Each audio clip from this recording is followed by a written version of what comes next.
of me is down.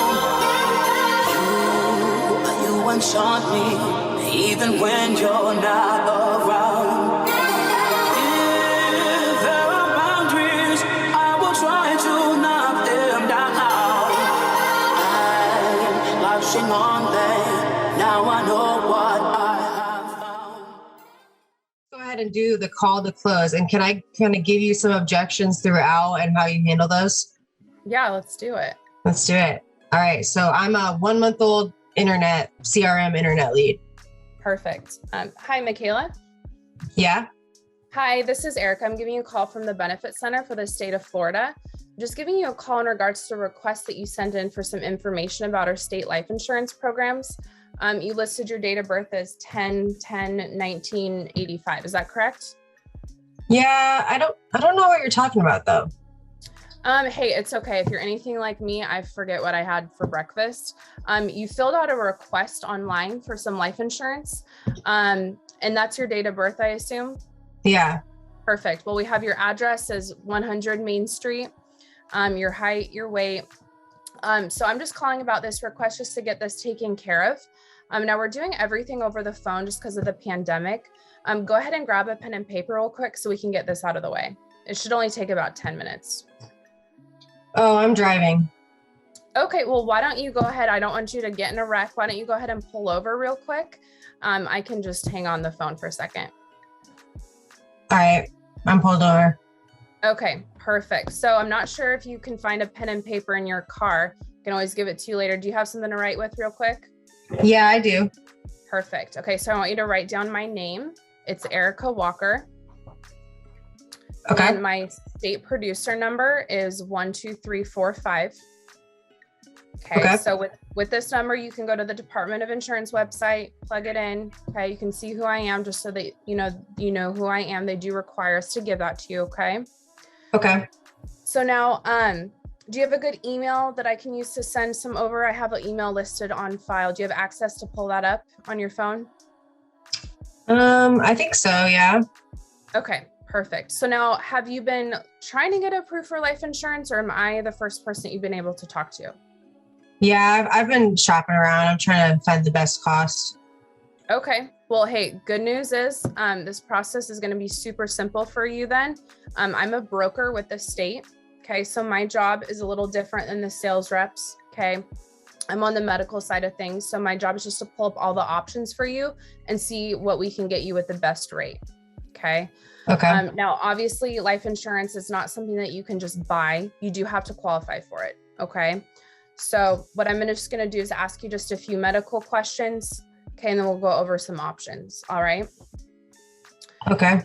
Now, have you ever been denied for life insurance before? No. Okay. Perfect. And you currently don't have any, right? Well, I have some through work. Okay, well, that doesn't really count because that's going to go away when you leave. So we'll make sure to get you some permanent coverage setups. Okay. Let's see. So now just answer yes or no. Any heart attacks, cancers, strokes? No. No. Any high blood pressure, COPD, kidney, liver disease? No. No anxiety, depression, anything like that? No. Okay. Are you taking medications for anything at all? Yeah, I'm a type 1 diabetic, so I take insulin. Okay, perfect. Now, based off your medical questions, not sure, if we can get you approved. Okay, but we do work with a lot of companies, so hopefully we'll be able to find one that will approve you. But if we can't get you approved, are you at least putting any money aside in savings in case of any emergencies at all? I try my best. Okay. Probably like $100. Okay. Hey, something's better than nothing. Okay. So people typically fill out this request for one of the three things. They just want to cover their funeral and final expenses. 2, they want to cover like mortgage or larger bills. Okay. Or 3, they want for like income replacement or leaving a legacy, leaving money behind. What was your main concern? I wanted just funeral expenses, and then I have some grandkids I want to leave some money to. Oh, okay. Perfect. So let me ask you this. If you passed away yesterday, what would today look like? Who would be taking care of your arrangements? I guess my son. Your son, how old is he? He's 19. Oh, wow. So he's a youngster. So he's definitely not in the financial position to be able to fork out $20,000-$30,000 for your burial, right? No. Yeah. All right. Well, so I'm glad, we're going to get this taken care of so that, on the worst day of your son's life, he doesn't have to worry about how things are going to be taken care of. Okay. Or reach out to friends or family to, borrow money. Okay. Yeah. Yeah. Okay. So I want you to go ahead and write down a few things. Okay. So I want you to put down 30,000. Then I want you to write down 20,000. And then I want you to write down 10,000. Okay. So now this is the amount when I plugged in your age based off your age and health. These are some of the different options that you can choose from that go to your family. Okay. Okay. So this policy is called a whole life policy. Okay. Now, luckily you're still in the age range where you're able to qualify for this. Now, Michaela, this is a really big deal because it's one of the most popular types of coverage. Okay. Because it lasts your entire life. Okay. So you'll never have to worry about dealing with life insurance again. Okay. Okay. So, next to the 30,000, I want you to write down $300. Okay. So that's the monthly price for this program. Okay. All right. It's a top plan that you can qualify based off your age and health. Okay. Now this plan is for people that are pretty smart with their money. Okay. Really good position financially. Okay. Maybe like you're already putting some money away into savings. Okay. And it's actually building a cash value. Okay. So say, 5-10 years down the road, things get tight. You can pull money from that policy. Okay. The price never goes up and you're locked in. Okay. So this is going to cover all of your burial, your final expenses, and leave some money behind. Okay. Now, the next option is the 20,000. Okay. This is probably one of the more popular programs that people typically go with. This one's $200 a month. Okay. Now, this is pretty much just like the bare minimum, making sure that your funeral and your final expenses are covered. Okay. It's for people that are maybe on, a little bit more of a tighter budget. Okay. Now the last option is the 10,000. Okay. This is kind of like the starter program. Okay. This is for $100 a month. Okay. So this is for people that are more on like a tighter budget on unemployment or a super fixed income. Okay. But no matter what, this is set up for people that no matter what their situation is, that they'll be able to, that when something happens to you, that your funeral's taken care of, at least some of it is, so that you're not being irresponsible and putting that on somebody else to take care of. Okay. Yeah. Okay. So now, Michaela, like I said, unfortunately, I don't make the final decisions. The insurance company does. Okay. Now, I don't know if you can qualify for not. We still have to submit your application. Okay. But if you do end up qualifying, do you prefer to leave your family with the 30,000 or the 20,000? Well, I still haven't done all my shopping. I wanted to get more quotes from other people.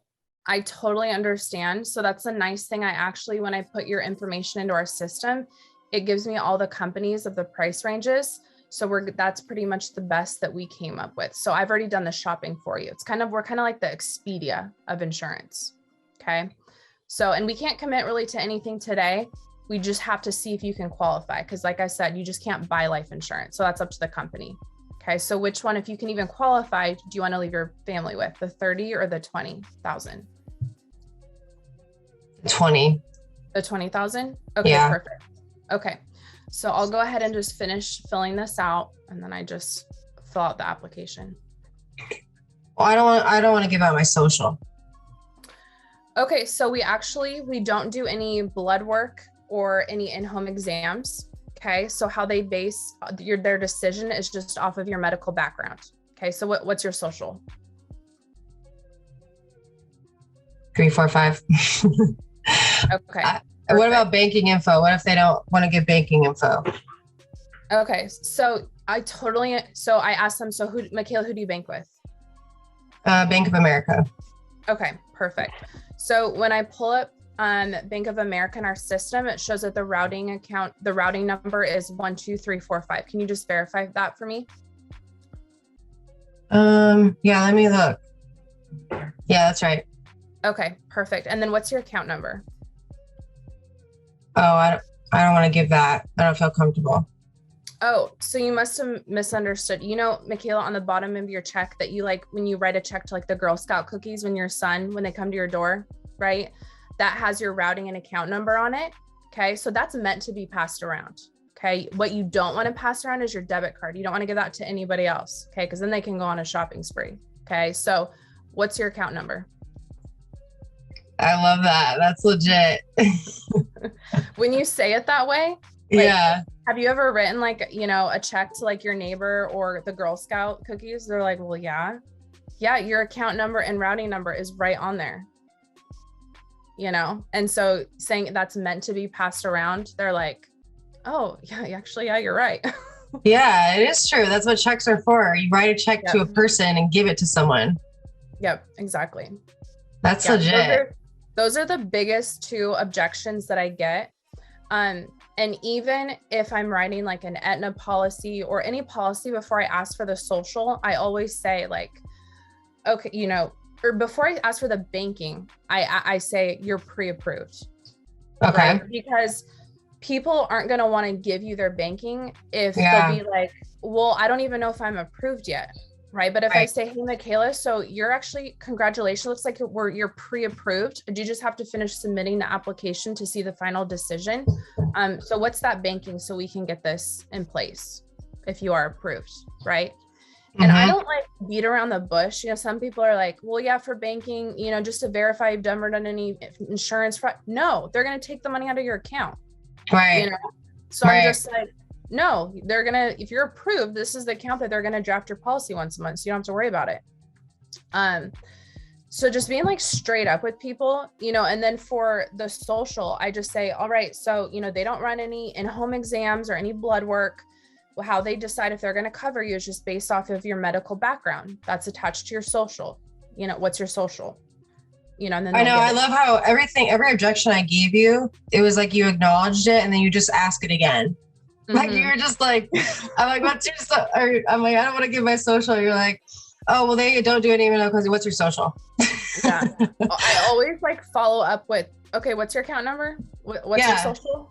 Yeah, you know? just ask it again. That's awesome. Thank you for that.